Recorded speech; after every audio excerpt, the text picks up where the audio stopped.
Olá, pessoal. Bom dia, boa tarde, boa noite aos concurseiros e às concurseiras de todo o país que estão acompanhando o nosso curso de matemática para concursos municipais. Sejam muito bem-vindos à nossa quarta videoaula sobre os conjuntos numéricos. Dando continuidade ao nosso estudo, nós iremos ver a diferença entre números negativos, números não negativos, não nulos, não positivos e positivos.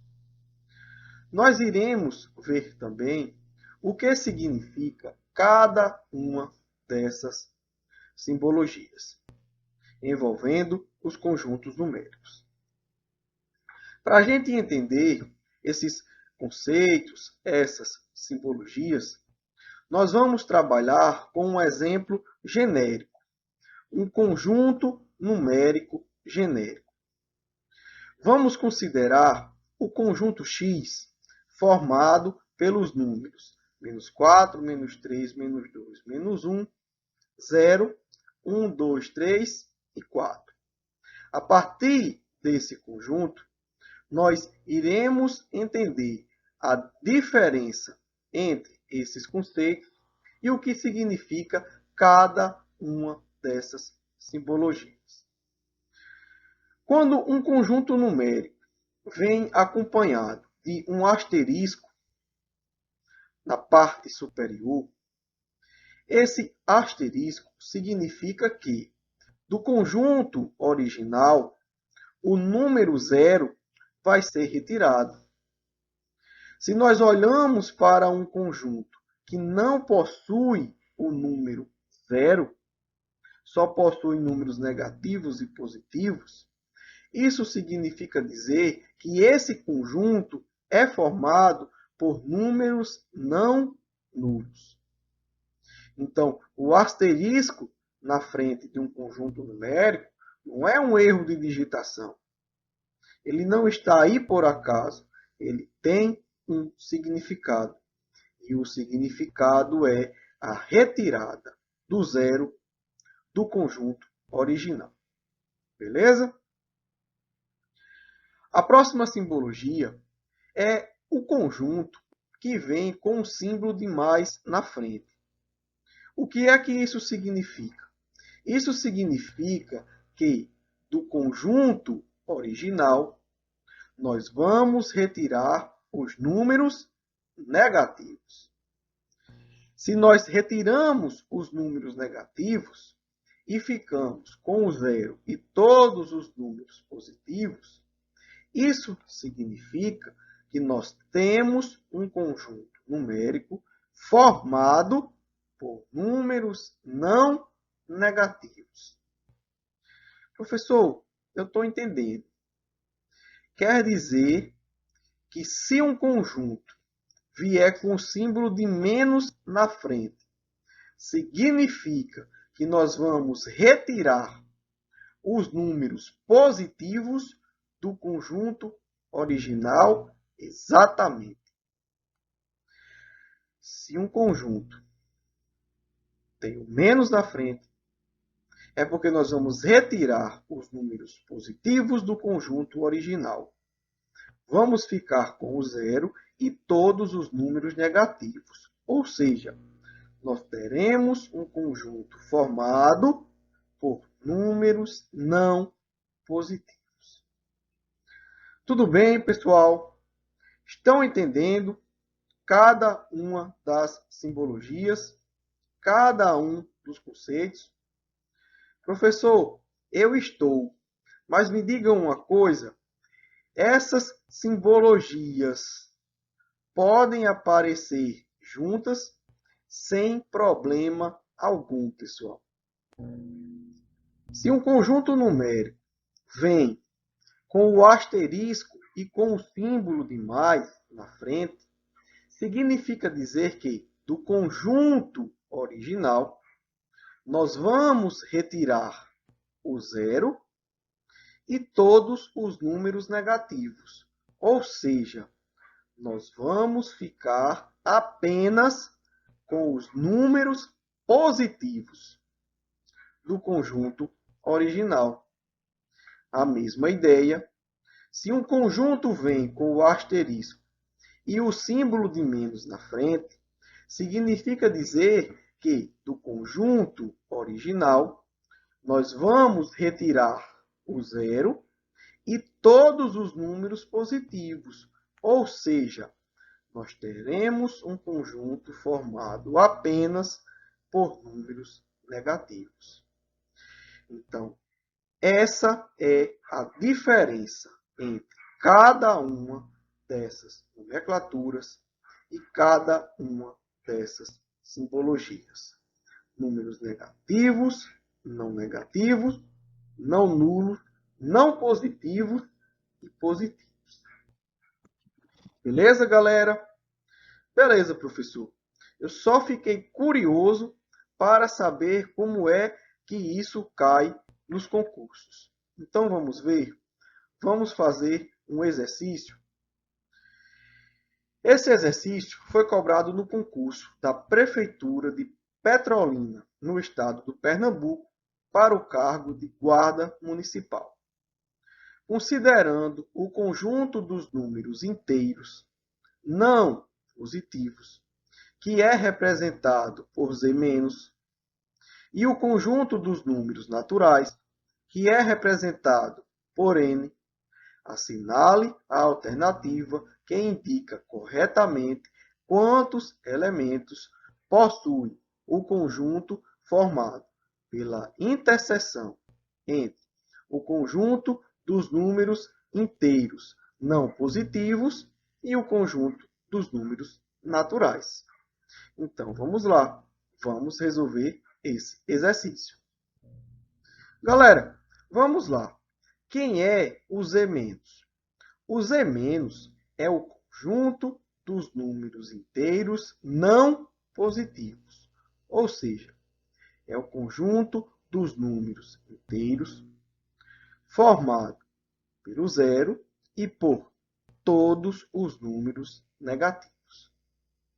Esse é o conjunto Z-. O conjunto dos números naturais nós também conhecemos. São os números que nós utilizamos para fazer contagens. 0, 1, 2, 3, 4, 5 e assim por diante. O exercício quer saber a interseção entre esses dois conjuntos. Ou seja, quais são os números que estão em Z- e estão também em N. Galera, olhando para esses dois conjuntos, só existe um elemento que está presente nesses dois conjuntos. É o número zero. Então, a interseção entre Z- e N é um conjunto que possui apenas o zero. Possui apenas um elemento. É o que diz a letra C de como é bom estudar matemática. É o gabarito dessa questão. É só isso, professor? Só isso, pessoal. Pois vamos fazer outro exercício para a gente reforçar essas ideias. Vamos lá, galera. Vamos resolver mais um exercício.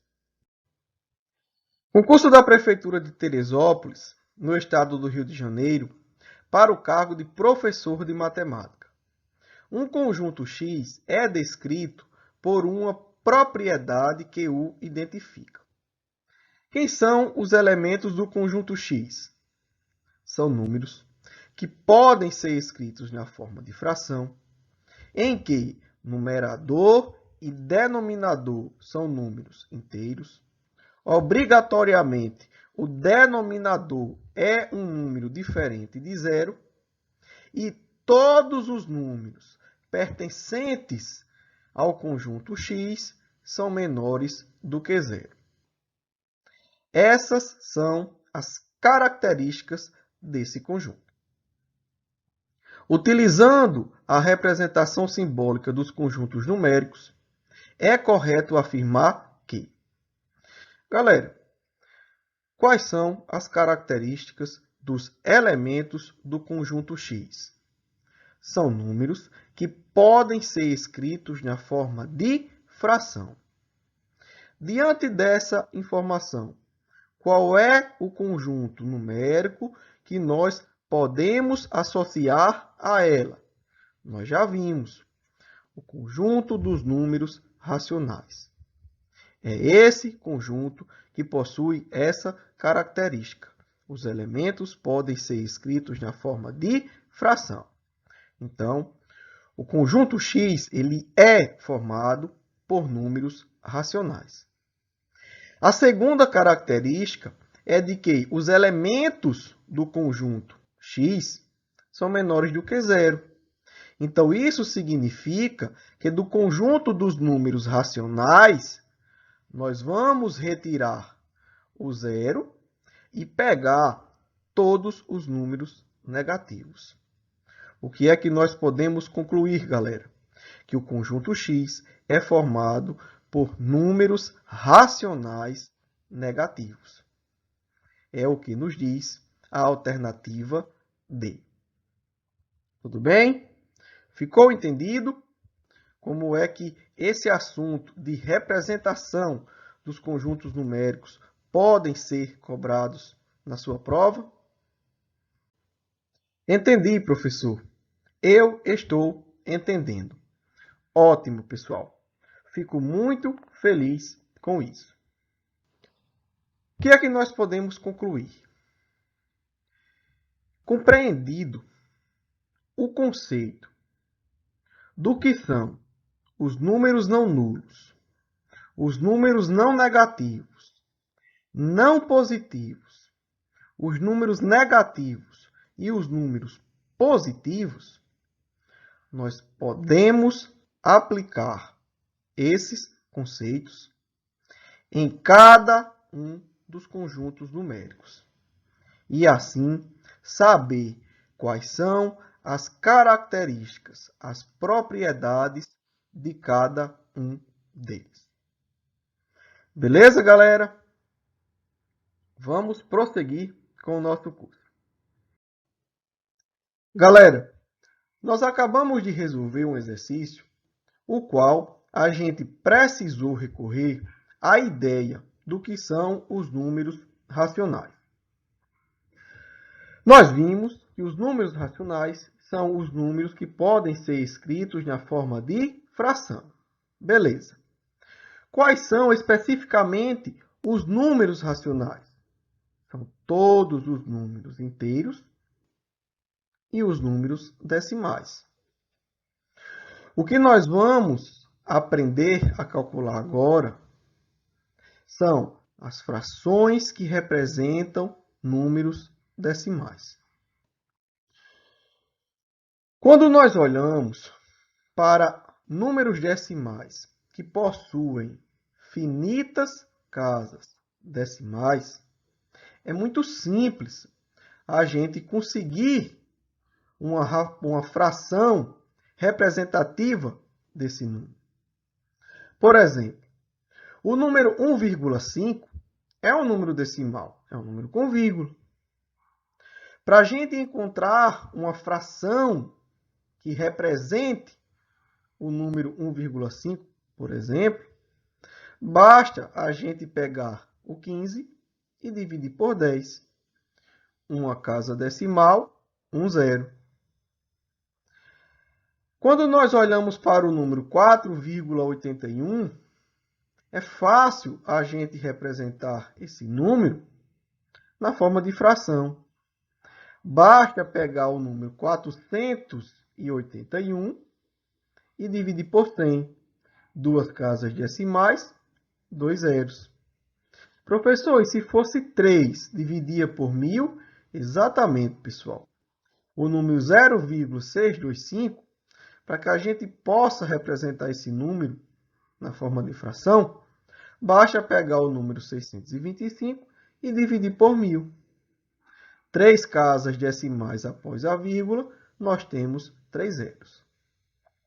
Então, aqui são exemplos, formas de se representar na forma de fração, números decimais com finitas casas após a vírgula.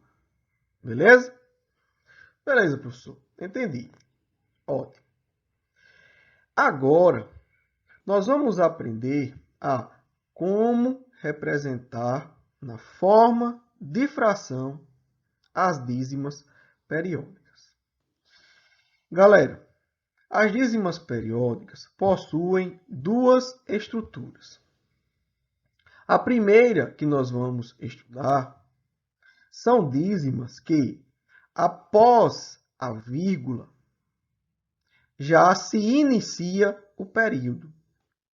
Ou seja, após a vírgula, já se iniciam os números que se repetem. Aqui nós temos 5,7777, ou seja, o período é o número 7. Aqui nós temos 3,141414 e assim por diante. O período é o número 14. A mesma ideia para esse outro exemplo, 1,253253. Então, o período é 253. Mas nós também temos dízimas periódicas que não possuem essa característica. São dízimas que, após a vírgula, nós temos números que não fazem parte do período. Percebam que nesse exemplo, após a vírgula, nós temos o número 3. O número 3 não faz parte do período. O período continua sendo o número 7. A mesma ideia para esse outro exemplo. Após a vírgula, nós temos o número 52. E após esses números, é que o período 14, 14, 14 acontece. A mesma ideia para esse outro exemplo. Professor, e aí?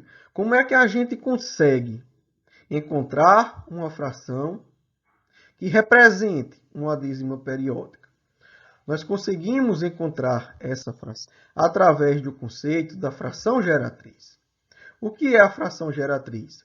É a representação fracionária de uma dízima periódica, que pode ser simples ou composta. O que é a dízima periódica simples? São dízimas que possuem essa estrutura, o período se iniciando após a vírgula. E dízimas periódicas compostas são dízimas que possuem essa estrutura.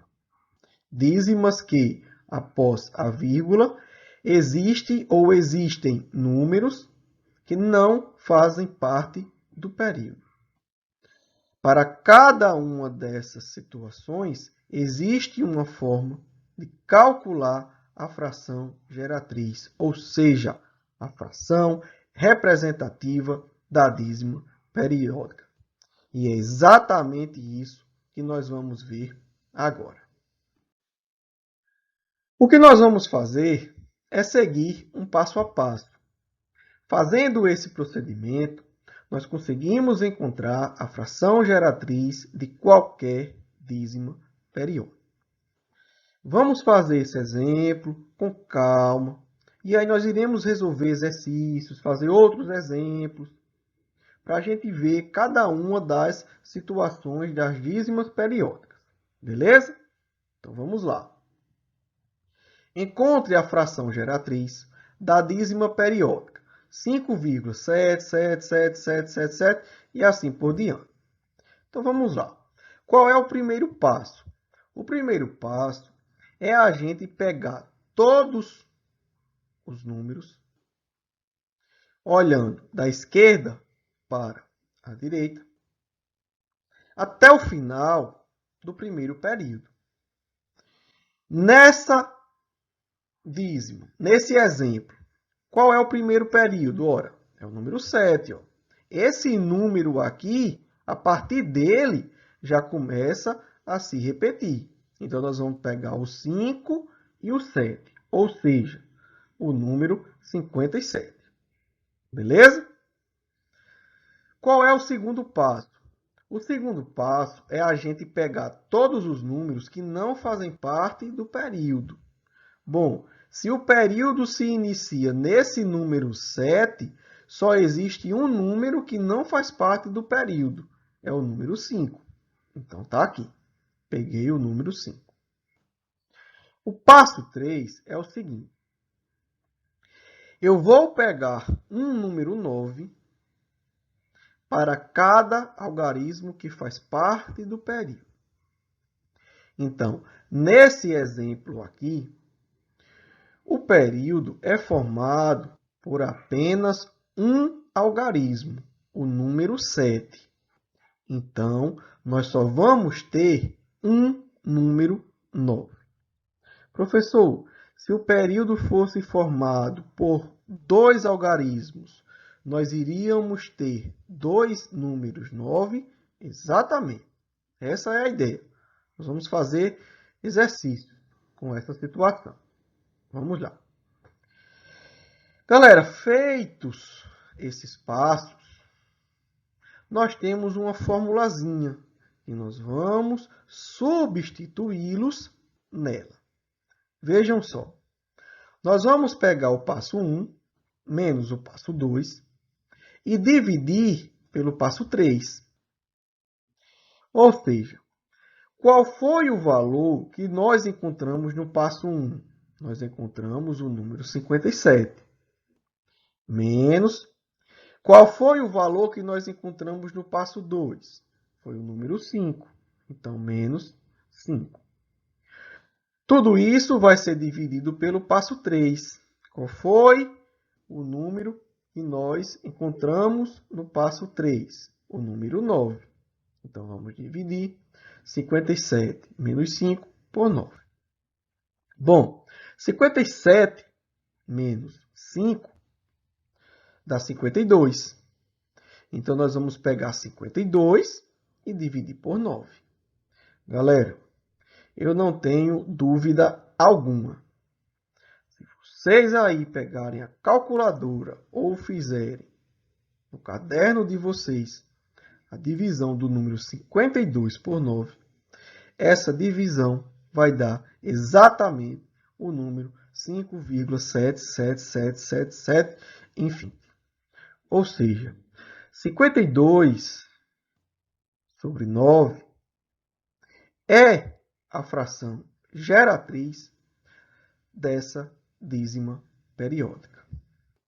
Então, esse exemplo possui como resposta a fração geratriz do número 5,7777, a fração 52 sobre 9. É assim que nós calculamos a fração geratriz de uma dízima periódica simples. Professor, isso cai em concurso público? Com certeza, pessoal. Vamos fazer uma questão de aplicação dessa teoria. Concurso da Prefeitura de São José da Tapera, no estado de Alagoas, para o cargo de auxiliar administrativo. O inverso do número real x igual a 2,13131313 é. Galera, nós temos uma dízima periódica simples, ou seja, o período 13 se inicia após a vírgula. Então, vamos lá. Vamos aplicar passo a passo para descobrir a fração geratriz dessa dízima e depois encontrar o seu inverso. Qual é o primeiro passo? O primeiro passo é pegar todos os números, olhando da esquerda para a direita, até o final do primeiro período. Galera, nós temos o 2, o 1, o 3, e aí percebam, começa a se repetir o número 13. Então, o passo 1 é formado pelo número 213. Beleza? Qual é o passo 2? Pegar todos os números que não fazem parte do período. Bom, o período nós sabemos, é o número 13. Só tem um número que não faz parte do período, é o número 2. Então, o passo 2 é o número 2. O passo 3, quem é? Quantos algarismos compõem o período? O período é formado por 2 algarismos, o 1 e o 3. Então, nós vamos ter 2 números 9. Galera, é um número 9 para cada algarismo. No exemplo passado, o nosso período era formado pelo número 7. Então, nós tivemos um 9. Agora, o nosso período é formado pelo número 13. Nós temos 2 algarismos. Então, nós vamos ter o número 99. Acabou. É só substituir na nossa formulazinha. Passo 1 menos passo 2, dividido pelo passo 3. Qual foi o valor encontrado no passo 1? 213. Menos. Qual foi o valor encontrado no passo 2? O passo 2, nós encontramos o número 2. Então, vamos ter 213 menos 2, dividido. Quanto é o passo 3? O passo 3 é 99. Então, está aqui. Galera, 213 menos 2 dá 211. Então, nós vamos ficar com 211 dividido por 99. O apressado ou a apressada marcaria a letra A. Mas cuidado, 211 sobre 99 é a fração geratriz da dízima, 2,131313. O exercício quer saber o inverso desse número, ou seja, ele quer saber o inverso da fração geratriz. E o que é isso, professor? O número inverso. Muito simples, pessoal. Vejam só. Se nós temos um número A qualquer, o inverso desse número vai ser 1 sobre A. Se nós temos uma fração A sobre B, o inverso dessa fração vai ser B sobre A. Nós invertemos a ordem do numerador com o denominador. Então, se nós temos a fração 211 sobre 99, o inverso dessa fração vai ser 99 sobre 211. Essa é a resposta do nosso exercício. Qual é a alternativa que responde ele? É a letra E. A letra E de esperança. Tudo bem, pessoal? Com a resolução dessa questão? Galera, eu vou ficando por aqui. Na próxima videoaula, daremos continuidade ao estudo da fração geratriz. Vamos aprender a calcular a fração geratriz de dízimas periódicas compostas e resolver exercícios que caíram em concursos públicos para que a gente possa aplicar toda essa teoria.